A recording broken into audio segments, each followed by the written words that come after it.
Now, the latest in my series of interviews with those at Harder Sport, I sat down with Jim McGrath from Channel 4 Racing. You'll have seen him on the morning line on Saturday mornings and on their excellent racing coverage. Jim used to have a seat on the board of the British Horseracing Authority. He studied form for many years for Timeform. He is a profitable punter and knows what he's doing when it comes to betting on horse racing. He part owns, breeds, has a share in several racehorses, and he's a Huddersfield Town fan, but I decided to forgive him the latter. I sat down with him at the end of 2011 and talked about the whip ban, and that was prior to the latest change, which gives stewards more discretion on fines and bans, and about all manner of other subjects. But I began by asking him what the thrill is he gets from owning a racehorse. Oh, the thrill of being involved. Even now, I mean, my first involvement in horse ownership was at Timeform.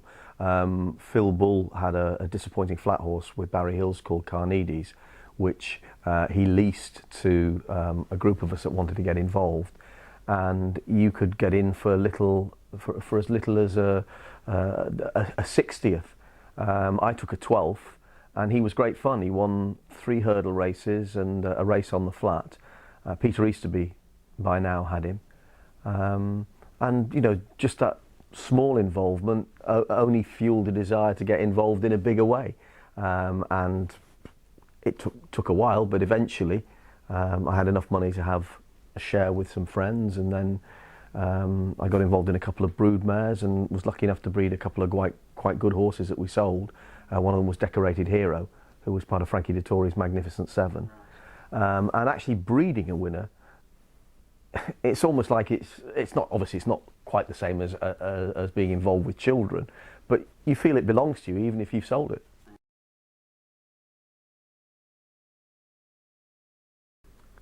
Yeah, it's a very expensive hobby. It's a great sport as long as the money doesn't run out. I mean, 7%, only 7% of most of the yearlings sold at public European auctions ever win any sort of a race. So that figure alone illustrates there is quite a high wastage, and you've got to know what you're doing before you get involved. There's an old saying in racing: if you don't like someone, give them a broodmare. If you absolutely hate them, give them 2.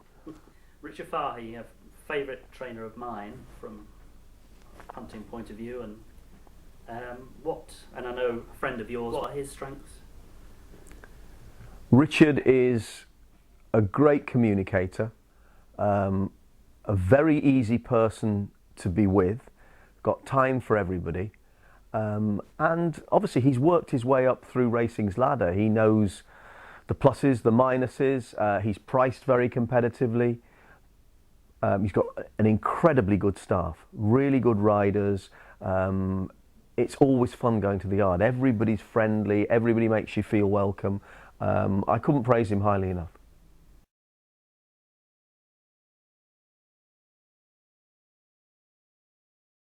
There's a common misconception in racing that most jockeys make a lot of money. Most jockeys are on the breadline or worse. Most jockeys.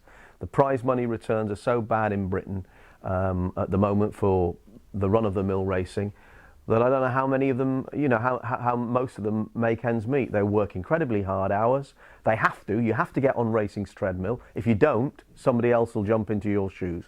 So they're more or less committed into an existence that's very, very wearing, involves a lot of work, and new rules were brought in almost at the drop of a hat that hadn't been thought through clearly, and that when you take into account all the factors I've just described about their lifestyle or lack of, were very punitive on them. And yeah, they were close to going on strike, and although I said I don't support strikes, I wouldn't have blamed them for so doing. Before this year's Grand National, and before a high-profile incident at Royal Ascot where Rewilding won a very exciting race for the Prince of Wales' stakes, in which Frankie Dettori clearly flouted the whip rules. It maybe didn't look bad at the time, but you know, closer examination showed that he hit it in excess of 20 times, which is completely at variance with the instruction the jockeys are supposed to take heed of when riding a finish. I mean, whilst there might not be a specific number, or there wasn't a specific number, there was a specific number that triggered the stewards to have a look. They didn't necessarily have to penalise the rider if the horse was responding, etc., etc., if there were mitigating circumstances. The BHA claimed that this report was well on its way before the Grand National, which was not an edifying spectacle, even to a hardened racegoer like me, that, you know, you accept that sometimes in our sport the animals do pay a price, and very sadly, once in a blue moon, hopefully not very often, a human being pays the ultimate price. But animals get injured and sometimes they get killed. In the Grand National, the scenes of the 2 dead horses in the race, as transmitted to what is by 5 times racing's biggest audience of the year, 8.8 million watched this year's Grand National, I think. It wasn't a pretty sight, nor was the precaution, and it was only a precaution, but it wasn't conveyed to anybody, not even the broadcasters, that the water being thrown on horses was precautionary because it was unusually hot and they could have been dehydrated. Those incidents, coupled with this report, triggered some navel gazing on the part of the BHA, who had no specialist rider of any shape or form as a full-time member of their team on this. In the end, they came to rules they thought they had to change to tighten. As you have implied, was there any need? I doubt, on the evidence available, this report actually includes there was any need at all. And they came up with things that were unworkable and issues that meant the whip was at the forefront of racing's news for nearly 5 weeks on end, fueling the public's view that racing is all about bashing horses as hard as you can, when in fact the opposite's true.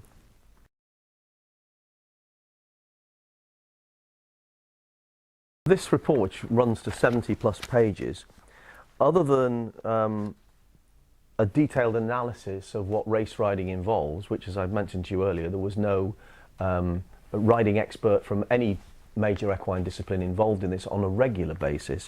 The detail in this concerning the statistics, the number of runners that have been analysed, the race courses, the whip, how it's changed, what it is, and specific and detailed veterinary analysis of the number of horses that have been wheeled, what constitutes a wheel, what constitutes where it's appropriate that a horse should get a reminder, is enlightening, well written, lucid. So anybody going onto the BHA's website can download this and they'll learn a lot more. And the statistical analysis of a 4.5-year period, which comprised nearly 700,000 runners, showed that in that time, British racing had seen 6,000 whip offences.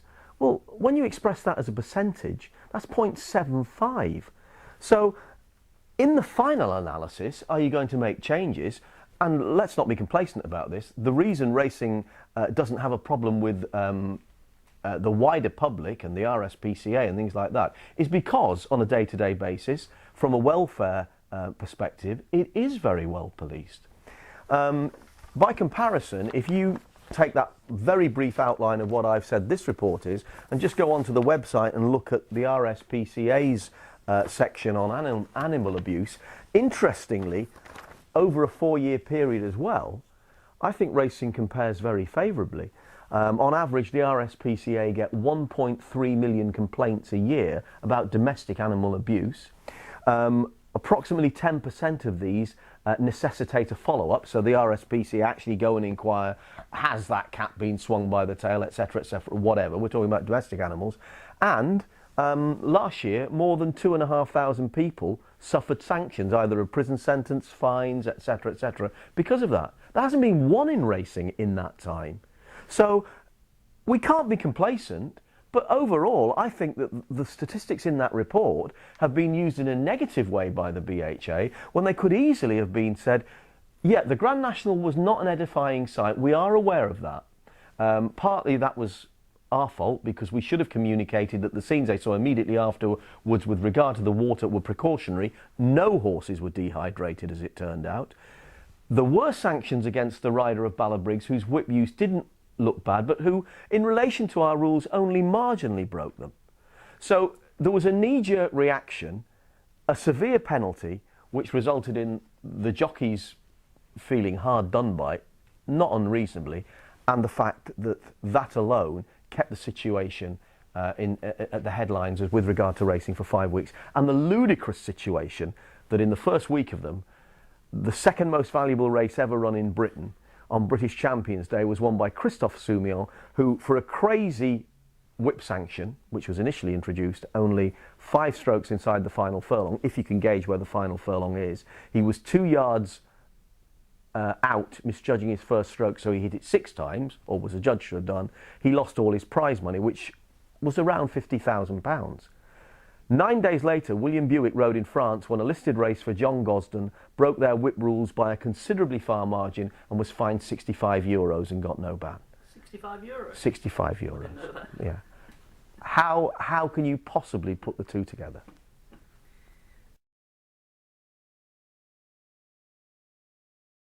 And you mentioned, I think, in your letter to the Racing Post that what it also mentioned was that 5 race courses were more affected.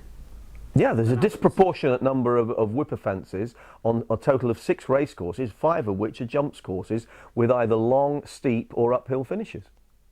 So why is there a one-size-fits-all attitude to jump racing? Don't get me wrong, if I haven't made the point, much of this, if this had had a commensurate section from a leading riding practitioner, even someone like an instructor like Yogi Breisner, who's not a racing man out and out, or a leading jockey who's now retired, or a leading trainer with top-class riding experience, it would have been the complete package. This is a very, very good document and very interesting. And for me, as somebody that was always a little bit, well, you know, you hear all these animal aid people and you hear RSPCA and are we cruel? And this gives me the confidence to say, yeah, it must be well policed, but actually we do a brilliant job day in, day out with racing and the way we look after our horses. By comparison with the other statistics that I showed you. Well, what I'm saying is that should be known about. I mean, you've shouted about it, but I mean... Well, it's not for me to say what other media representatives should or shouldn't do, but that is available to anybody with a computer in Britain.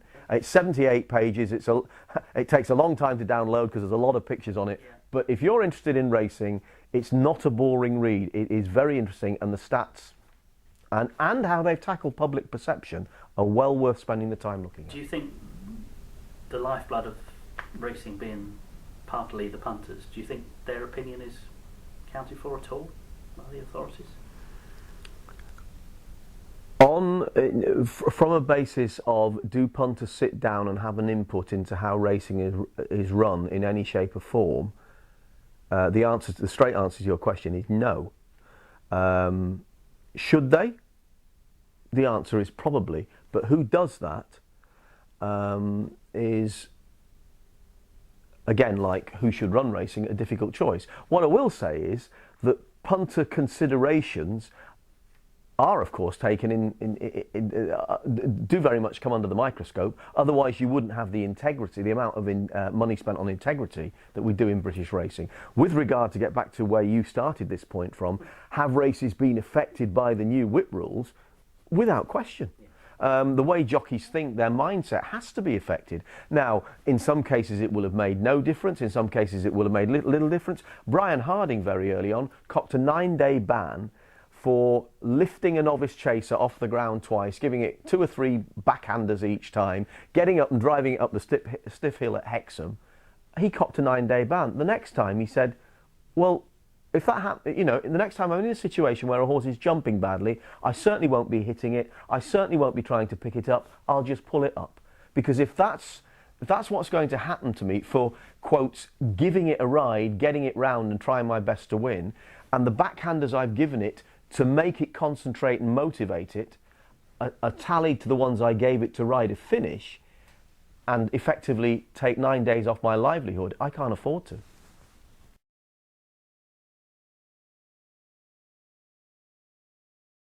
No, it's a perfectly fair question.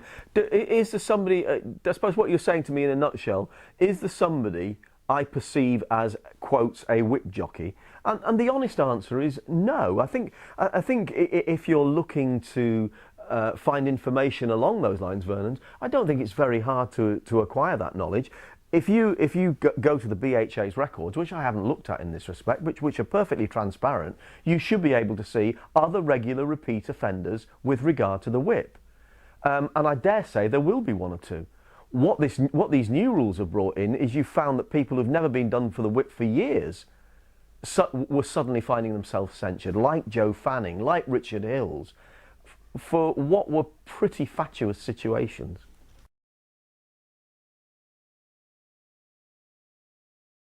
The BHA is a statutory body which is required to operate obviously in the best interests of racing and of course its stakeholders. Now the stakeholders are not the BHA, they are the owners, the trainers, the breeders, the wider racing public, etc, etc.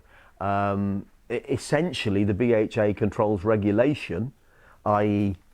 whip rules, how racing is run and policed, and of course the fixture list. They are its principal roles, as well as the the good conduct of the sport generally.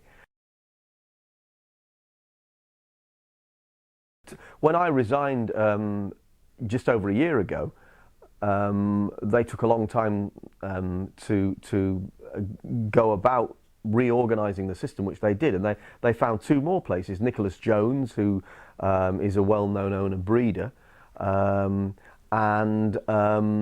Mark Johnson eventually came on board. Now Mark is a top-class racing practitioner, but it's easy to say that. I mean, I talk freely about things now that I wouldn't have done a year ago, because when you join a body like this, I might have been just as opinionated in the boardroom, but ultimately you face a corporate responsibility as a member of a board, that you sit round there and you say, well, I think this, a decision is reached.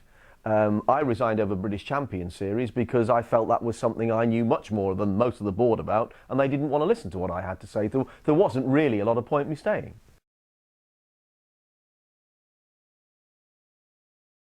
Well, Racing for Change came about because at great expense it's been identified that there are approximately 9 million alpha males in Britain between the ages of 18 and 45 who do not currently watch or participate in racing in any shape or form. 9 million? 9 million. Now, if we have British Champion Series, we'll not only have wonderful days racing and we'll showcase a lot of our major races far better than we do. We will attract a significant number of the alpha male population that currently go racing. That's what we were told, provided they can have £750,000 a year marketing money for the next 3 years. Who told you that? The people that put the business plan together that the BHA decided they would accept.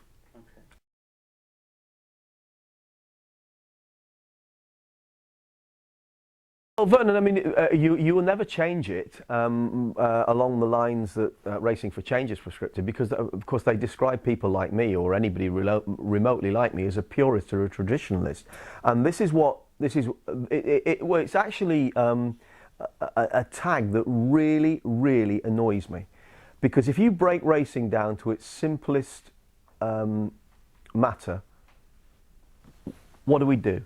What do we race?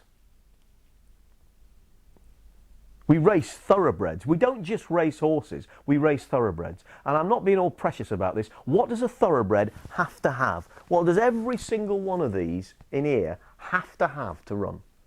Has to have a minimum of 8 generations of thoroughbred parentage as recognised by one of the 63 racing stud books around the world. It can't run without them. Some of them have got 24, 25. So the one thing a thoroughbred has, the one thing that is important to it, is it and differentiates it from other horses, it has a recognisable pedigree.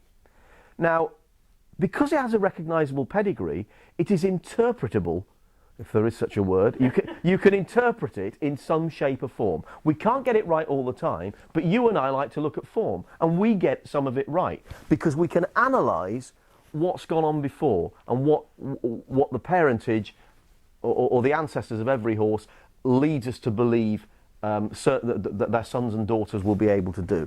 We can make enough of it work to satisfy other people that it's worth following. In turn, even the bloke that goes into his Hills, Corals, Ladbrokes, whatever on a Saturday and just has a look up on the wall, oh, That's out of a Rainbow Quest mare. He might not know much about pedigrees, or might not even be interested, but he knows a little bit. He's engaging with the history of it. If you just present racing as it's another piss-up, another ladies' day, they all work. They're fine in the, you know, another pop concert, great. But you'll never get people to engage with it unless you teach them. In the same way, you'll never change people's perception about the whip. Oh, racing's cruel. Unless, as this report's done, you actually show them what the whip is, how it's changed, tell these people who come up, oh, it's cruel. It's not cruel. This is what we do. Racing for Change hasn't gone down that route, and until it does, all they're doing is wasting money. They might get a big one-off crowd, but they won't get people following the sport because they don't know what the sport is. How do we get those younger ones coming through the turnstiles for the racing and not for the... Well, obviously, the same way as it intrigued you and me, I didn't go in knowing what the difference between 6 to 4 and 13 to 8 was, or when we first got involved. I went with his grandchildren, my colleague's grandchildren, 6 weeks ago. One's 8 and one's 6, 2 girls. They're like horses a little bit, but they were, one of them actually wasn't that keen on going. But the colour of the day, the fact they engaged, they picked out the horse they liked, and one of them won, and Mummy put £1 each way on for her. Well, you know, that's where it starts. That's where it starts. And they can't wait to go again. They got a face painted, had an ice cream, they stroked a real racehorse. They were engaged with it. They weren't there just to go in the creche out of the way while Mummy and Daddy or Grandad swan on. They became part of the day, and that's how you get them involved. Days like the Betfair Chase in 2011 with Corto Star, surely, I mean, judging from the reaction on the likes of Twitter, surely events like that do more for the positive image of racing than the British Horse Racing Authority could ever do. Well, I don't know whether it was you, but certainly someone tweeted and said, Racing for Change, I hope you've noticed, or words to that effect. And you're absolutely right. But then, you know, you have a star name in Corto Star who a lot of people will have heard of because of his exploits over Christmas, because that's still one of Christmas's biggest audiences on television, the King George Day. The fact that he's been around a long time, the longevity that you don't get on flat racing, and, you know, Ruby Walsh, Paul Nicholls, and the fact that the horse was written off, or had been in quite a lot of quarters, and just the exciting way he performed. I mean, he jumped brilliantly. I mean, I would think even the untrained eye could see he whooshed through the air, whereas his main rival didn't. But historically, and I've heard you talk about it, your favourite horse is... Ooh, Brigadier Gerard, let's start there. Brigadier Gerard, believe it or not, I never actually saw in the flesh. He's a horse I admire most from perspective of performance. These form books are, when I went to Timeform, the senior handicapper was John Clark, and he was the most meticulous, neat man. And when he left, he was presented with his form books, and some years later he came back and said, look, I really don't use these, and he gave them to Reg Griffin, who was then the chairman and my partner. And when Reg passed on, he left them to me, and there's about 40 volumes, and you can see all the figures in here, the Timeform pencil in the figure, the rating, the horse recorded. I'll take a shot this. And if you turn to Brigadier Gerard, throughout his career, his 3-season career, he had 11 performances that you could safely say were top class. 11 out of 18, 17, which is a hell of a... I mean, a lot of horses, you know, reach 3 or 4, 1 or 2 maybe more than that, but 11, and the distance, you know, to win Group 1 races from 6 furlongs to 1.5 miles, which he did, Group 1 races as we know them today, from the Middle Park to a King George, is, you know, it's a fantastic achievement. And in the flesh, your favourite? I started at Timeform in '74, and I got a job after years of pestering somebody to give me a chance because other people turned it down, on the track in 1980. So Shergar was one of the very best horses I've seen in the flesh. He was a brilliant, brilliant Derby winner. A huge admirer of Deja, who was a fantastic sprinter. And Dubai Millennium was undoubtedly a brilliant horse on his day. And more recently, of course, we've been blessed to see the likes of See the Stars, and, you know, Frankel is a fantastic horse. He hasn't yet been tested as thoroughly as Brigadier Gerard, or as comprehensively. Hopefully that will come. But there's no doubt he's one of the best I've ever seen. finally, the real serious question, the most important one of the lot. Why Huddersfield Town? Because my dad was a bit of a nomad in the RAF, we moved around all the time. I never really had a hometown team to support. So over the years, I've had various soft spots for Chelsea, Mansfield Town. I've always, when Kevin Keegan went to Newcastle, I always followed them. But my mate here went to Huddersfield when he first went to Huddersfield when he was 3. His cousin Simon Trevitt used to play for them. So until he met me, he was a season ticket holder. He hasn't got a season ticket now because he has to miss half the games because we're at the races. But we went a lot last year because there was so much racing off, and we met Lee Clark and the boys. Met them at Cheltenham again the other day. So we follow them closely, and they play good football, and hopefully it'll be their turn to go up this year. My favourite footballing moment, I suppose, being flattened by Franny Lee in a charity match at York. I've been nutted by Franny Lee. There are a whole variety of syndicates in Britain, from the top end Highclere, which is relatively expensive for most people but done extremely well, down to those that cater more for the working class guy, where you don't actually own a share in the horse but you have an interest in it, and they're done very well too. I've recently got involved with my colleague Roger here and a former colleague at Timeform, Peter Bell. It was Peter's idea. We've set up Inner Circle Thoroughbreds together, which is going to run next flat season, and we put together 4 horses in 2 syndicates, one priced at just under £10,000, one priced at just under 17, which is for a 2-year deal, taking a share in a 20th share in 2 horses, with absolutely no hidden extras whatsoever, everything included, plus a few glitzy days out, a golf day, a trip abroad to either Ireland or France, depending on what our customers want, a dinner, a lunch, and hopefully a really good racing experience. The one thing you can't guarantee is success. We work very hard at the sales with a budget, which obviously limits what you can buy, but trying to buy a certain type of horse. We've been very lucky generally with Richard Fahey, or I have personally, and very lucky at the Newmarket sales in particular, which we concentrated upon, and we've acquired a total of 4 horses, 1 with Mark Johnson, 3 with Richard, 2 of which, 3 of the 4 horses came from Newmarket. The other is one which I bred, which Richard didn't want me to sell for the money that was being offered, and he said he thought that was, although it's significantly cheaper than the other 3, it was good enough to provide a useful acquisition to the cheaper syndicate. So we live in hope. We hope we've done our homework thoroughly. We think we've priced it fairly, and anybody that wants to join just got to get in touch.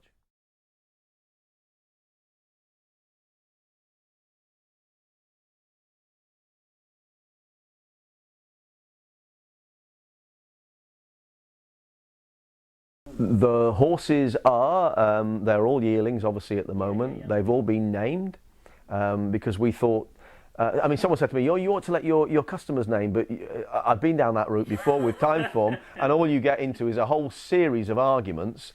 Well, I wanted this, she wanted that. We've named them, we've tried to name them in keeping with their pedigrees. So Loch Moy is a colt by Kilaki with Richard, and Loch Moy is a lake near the Kilaki estate. Tussie Mussy is a filly by Royal Applause out of Love Leaves. Love Leaves, difficult female line, but a Tussie Mussy is a wedding posy. It was very popular in the time of Queen Victoria. I know it sounds like a figment of John Frankham's imagination, but a Tussie Mussy does exist. The filly out of Nellie Melba by Saki Secret is called what's the first word? Adio. Adio senza rancor, which means farewell without bitterness. Nellie, it's an inscription on Nellie Melba's tombstone. Okay, well that's the one for me then, with a bit of... And also, it's the final line from the role of Mimi in La Bohème, which of course was one of her great singing roles. Yeah. And the filly that I bred is by Oratorio, out of a mare called Feeling Wonderful. So she's called Laudate Dominum. Is that all? Yes, glory to God in the highest. Glory to God in the highest, that phrase means. My experts tell me. Just under 10,000 for the cheaper syndicate. That is the filly by Saki's Secret out of Nellie Melba, and the filly by Oratorio out of Feeling Wonderful. The colt with Richard, Loch Moy, and the filly with Mark Johnson, Tussie Mussy, comprise the other syndicate, which is priced at £17,000, and they are all the charges for 2 years. The horses will be sold at the end of 2 years, or earlier if we decide that that should be the case, because effectively we manage the syndicate. And anybody that wants to get involved, get in touch with me here, and we'll get back to you.